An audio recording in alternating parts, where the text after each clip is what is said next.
হতাশা মাদক দিয়ে দূর হয় না। হতাশা দূর হবে, বলে দিব, তিনটা জিনিস, মাত্র তিনটা। কয়টা ভাই? এক, 5 ওয়াক্ত নামাজ। এক কি? নামাজে আপনি অজু করে সেজদা দেন, ইনশাল্লাহ আপনার মনে প্রশান্তি না আসলে আমাকে এসে বলেন যে আসে না। চোখের পানি, মনের আবেগ যা আছে আপনার ভিতরে, কষ্ট, দুঃখ, যন্ত্রণা, সব আল্লাহকে ঢেলে দিবেন ইনশাল্লাহ। নিজের আবেগ ধরে রাখবেন এখানে, আপনি আল্লাহর জন্য ঢেলে দিবেন। মানুষকে আবেগ দেখা কি লাভ? মানুষ আপনার চোখের পানির মর্ম বুঝবে? মানুষ কি মানুষের চোখের পানির মর্ম বুঝে? আপনার পিতা যদি মারা যায়, আমার কাছে এসে দোয়া চান কান্নাকাটি করে, আমি দোয়া করতে পারবো, কিন্তু আমি কিন্তু আপনার ফিলিংসটা বুঝতে পারবো না। আপনার অনুভূতি কে বুঝতে পারবেন? আল্লাহ পাক আপনার ঘাড়ের রগের চেয়েও কাছে আছে। সুবহান সুবহান, আল্লাহ পাক ঘাড়ের রগের চেয়ে কাছে আছে। গতকালকে বাংলাদেশের একজন বরেণ্য আলেমের সাথে একটা কনফারেন্সে ছিলাম। উনি বলছিলেন যে এক ব্যক্তি, এটা শোনেন, এক ব্যক্তি খুব তার শখ যে তিনি সাহাবীদের মতো নামাজ পড়া শিখবেন। কথা বুঝতে পারছেন? সাহাবীদের মতো নামাজ শিখবেন। তো একজন বরেণ্য আলেমের কাছে এসেছেন, এসে বলছেন যে আমাকে সাহাবীদের মতো নামাজ শিখিয়ে দেন। তখন সেই আলেম আরেকজন আলেমের সন্ধান দিয়েছেন, যা তুমি তার কাছে যাও, তিনি শেখাবেন। তো সেই ব্যক্তি একটু অবাক হয়েছেন, কারণ যাকে প্রশ্ন করেছিলেন তিনি অনেক বড় মুহাদ্দিস, আর যার কাছে পাঠানো হচ্ছে তিনি অত বড় মুহাদ্দিস নন, কিন্তু আবেদ, আমল করেন। তাকে গিয়ে বলছেন উনি আমাকে পাঠিয়েছেন সাহাবীওয়ালা নামাজ শিখিয়ে দেন। তখন তিনি বলছেন ঠিক আছে, সুন্দর করে অজু করে আসো, সুন্দর করে অজু করে আসো। অজু করার সময় খালি খেয়াল রাখবা যে আমি অজু করছি শুধু আল্লাহর সন্তুষ্টির জন্য। কি খেয়াল রাখবেন? অজু করছি শুধু আল্লাহকে রাজি খুশি করার জন্য অজু করছে, আর কোনো উদ্দেশ্য নাই আমার। অজু করতে যাচ্ছে, তিনি আবার বলছেন দাঁড়াও, শুধু আল্লাহকে রাজি খুশি করার জন্য অজু করো। আবার শুরু করছেন, আবার বলছেন শোনো, শুধু আল্লাহকে রাজি খুশি করার জন্য অজু করো। এভাবে বলতেই আছেন। নামাজে দাঁড়িয়েছেন, দাঁড়ানোর আগে বলছেন শোনো, শুধু আল্লাহকে রাজি খুশি করার জন্য নামাজ পড়ো। বলতেই আছেন। এক পর্যায়ে সে ব্যক্তি নামাজ শুরু করলো। নামাজে মনোযোগ এদিক ওদিকে যায়, আর তার মাথায় এটা আসে, এই শুধু আল্লাহকে রাজি খুশি করার জন্য আমাকে নামাজ পড়তে হবে, শুধু আল্লাহকে রাজি খুশি করার জন্য নামাজ পড়তে হবে। এই চিন্তা তার মনের মধ্যে ঘুরপাক খাচ্ছে।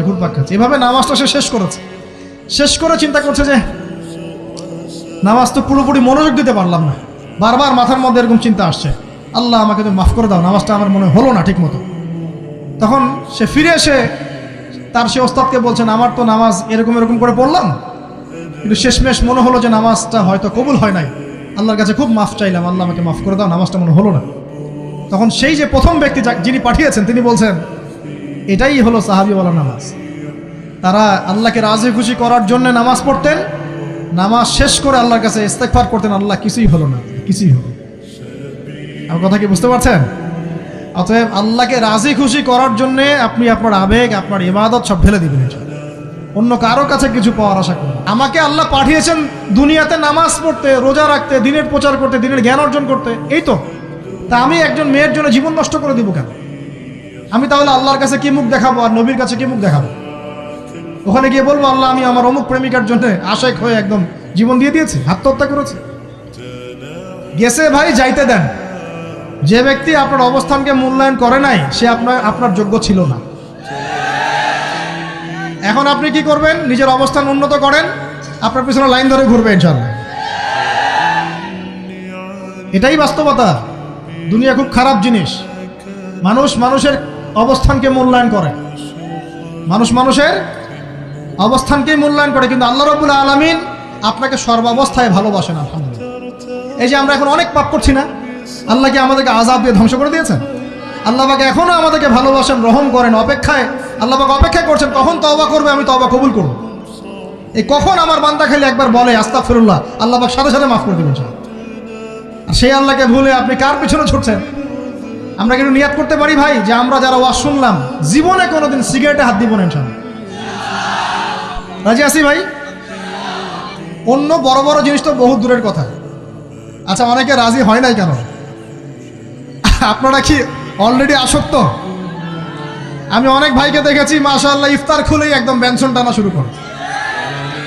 হ্যাঁ, এটা যে হারাম আপনাদের কেউ ওয়াজ করে শোনায় নাই?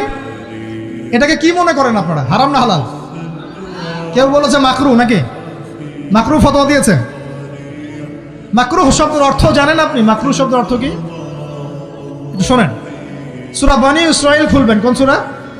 সূরা বনী ইসরাঈল আল্লাহ পাক বলছেন আমি বনু ইসরাঈলকে এই কাজগুলো করতে নিষেধ করেছেন। কোন কোন কাজ? জেনা করো না, জেনার ধার কাছে যেও না, এতিমের মাল আত্মসাৎ করো না, শিরিক করো না ইত্যাদি।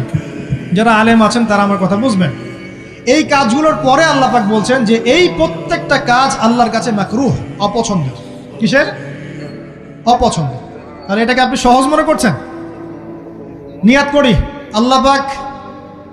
আল্লাহ পাকের সন্তুষ্টির জন্য আমরা কোনোদিনও মাদকের সাথে সম্পৃক্ত হব না ইনশাআল্লাহ।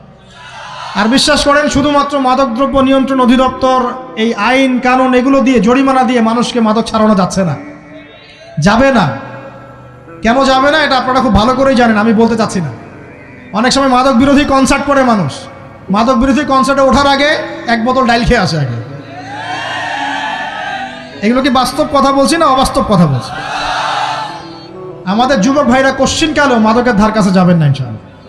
একটা হাদিস খালি মনে রাখেন, এই হাদিসটা মনে রাখেন। নবী সাল্লাল্লাহু আলাইহি ওয়াসাল্লাম বলেছেন, কেউ যদি মাদকদ্রব্য সেবন করে তার 40 দিনের নামাজ কবুল হবে না।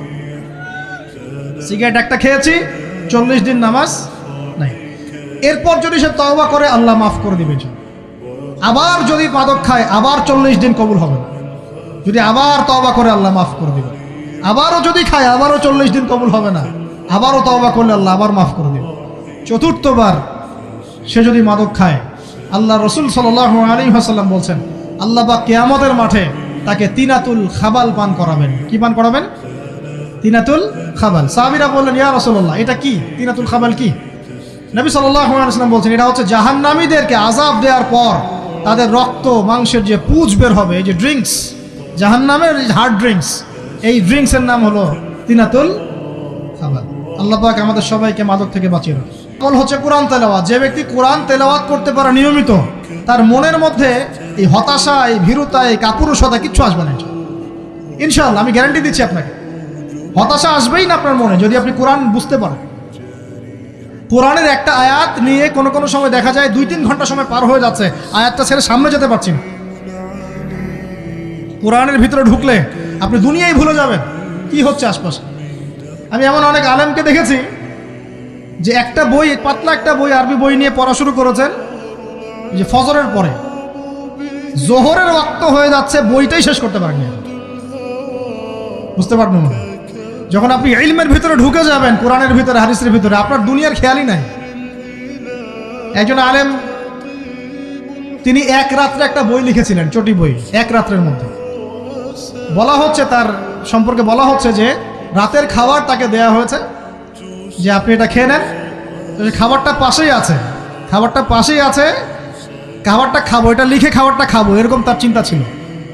ফজর হয়ে গেছে, বই লিখাও শেষ, খাবার এই অবস্থায় পড়ে আছে, ডুবে গেছেন ভিতরে, খাওয়ার মাথায় খেয়াল নেই। এরকম হয়। একজন মনীষী, বিখ্যাত মনীষী, রিয়াদুস সালেহিন কিতাবের রাইটার, সংকলক আল্লামা নববী রাহিমাহুল্লাহ, এরকম সারা রাত চলে গেছে, পাশে 2টা খেজুর, ওই 2টা খেজুর খাওয়ারই সময় পায়। হাদিস নিয়ে গবেষণা করতে রাত পার হয়ে গেছে। আমি বলতে চাচ্ছি, যখন ইলমের ভিতরে, কোরআন হাদিসের ভিতরে ঢুকে যাবেন, আপনার দুনিয়ার খেয়াল আপনার চলে যাবেন ইনশাআল্লাহ। এই টেনশন, হতাশা, এই সেই বাদ। তখনই আল্লাহ পাক আপনাকে তার পক্ষ থেকে রহমত দিবেন, বরকত দিবেন, আল্লাহ আপনার দুনিয়ার কাজগুলো করে দিবেন ইনশাআল্লাহ। তখন দেখবেন কেউ আপনার দুনিয়ার ওই কাজটা করে দিয়েছে, কেউ ওই কাজটা করে দিয়েছে, কেউ বাসায় খাবার পাঠিয়ে দিয়েছে, আল্লাহ পাকই এগুলো করাই দিবেন ইনশাআল্লাহ। তো প্রিয় ভাইরা, মাদকে যাব না আল্লাহর কাছে আসবো? 2 নাম্বার কোরআন তেলাওয়াত, 3 নাম্বার আল্লাহর জিকির। 3 নাম্বার কি ভাই? আল্লাহর জিকির। চলতে ফিরতে সব সময় মুখ চলতে থাকবে, মুখ না চললেও মনে মনে মন তাজা থাকবে, মনে মনে জিকির হতে থাকবে। মনে মনে জিকির করতে পারেন? মুখ নড়বে না, কিন্তু মনে মনে আপনার একটা জিকির হতে থাকবে, সুবহানাল্লাহ ওয়া আলহামদুলিল্লাহ, লা ইলাহা ইল্লাল্লাহ, আল্লাহু আকবার। পারা যাবে? পারে। মানুষের মন কখনো চুপ করে থাকে না, কিন্তু মানুষের মন অলওয়েজ কিছু না কিছু চিন্তা করতে থাকে না, যতক্ষণ না ঘুমায় মানুষ। তো প্রিয় ভাইরা, বেশি বেশি জিকির করবো, সুবহানাল্লাহ, আলহামদুলিল্লাহ, লা ইলাহা ইল্লাল্লাহ, আল্লাহু আকবার, লা হাওলা ওয়ালা কুওয়াতা ইল্লা বিল্লাহ, এগুলো চলতে থাকবে। আল্লাহ পাক তৌফিক দান করুন। আমরা আমাদের সমাজে যুবকদেরকে এরকম টিকটকে দেখছি, অনলাইনে আসক্ত দেখছি, জেনায় আসক্ত দেখছি, পর্নোগ্রাফিতে আসক্ত দেখছি। আমরা দেখছি আমাদের যুব সমাজকে মাদকে আসক্ত, কিশোর গ্যাংয়ে আসক্ত। এইগুলো কি আমাদের কাম্য ছিল ভাই? আমাদের কাম্য ছিল? এই অবস্থায় কি যুব সমাজ আল্লাহ পাকের দ্বীনের পতাকা হাতে নিয়ে আল্লাহর জমিনে দিন কায়েম করতে পারবে কিনা একটু আমাকে উত্তর দেন দেখি। এখন এই অবস্থায় পারবে? অতএব অবস্থার উন্নতি করতে হবে কিনা? উন্নতির জন্য রাজি আছি কিনা ইনশাআল্লাহ? আমরা চাই কি আল্লাহ পাকের দিনটা আল্লাহর জমিনে প্রতিষ্ঠা লাভ করুক, আল্লাহর দিন সবার ঘরে ঘরে পৌঁছে যাক। আল্লাহ পাকের দিনের যে সৌন্দর্য সবাই সেটাই, এই সৌরভটা সবাই পাক, আমরা চাই কিনা? সমাজে শান্তি প্রতিষ্ঠা হোক, আবার সেই রাসূলের মতো যুগ চলে আসুক, আমরা চাই কিনা? অতএব আমাদের সবাইকে যৌবনের এই প্রলোভনগুলো থেকে বেরিয়ে এসে আল্লাহ পাকের ইবাদতে আত্মনিয়োগ করতে হবে। আল্লাহ পাক আমাদের সবাইকে তৌফিক দান করুন, বলি আমিন। আমাদের সবাইকে আল্লাহ রাব্বুল আলামিন কুরআন এবং হাদিসের গভীর জ্ঞান অর্জন করার তৌফিক দান করুন, বেশি থেকে বেশি ইবাদত করার তৌফিক দান করুন। আল্লাহ পাক সবাইকে হারাম সমস্ত রিজিক থেকে বাঁচিয়ে রাখুন, জেনা, ব্যভিচার এবং নারীর ফিতনা, মাদক থেকে আল্লাহ বাঁচিয়ে রাখুন। আল্লাহ পাক আমাদের সবাইকে হালাল রিজিক, হালাল সম্পর্ক যথেষ্ট করে দিন। আল্লাহ পাক আমাদের সবাইকে যেন দিনের দাওয়াতের মেহনত করার তৌফিক দান করেন এবং আলেম ওলামার সাথে পরামর্শ করে দিন শেখার এবং বোঝার তৌফিক দান করেন।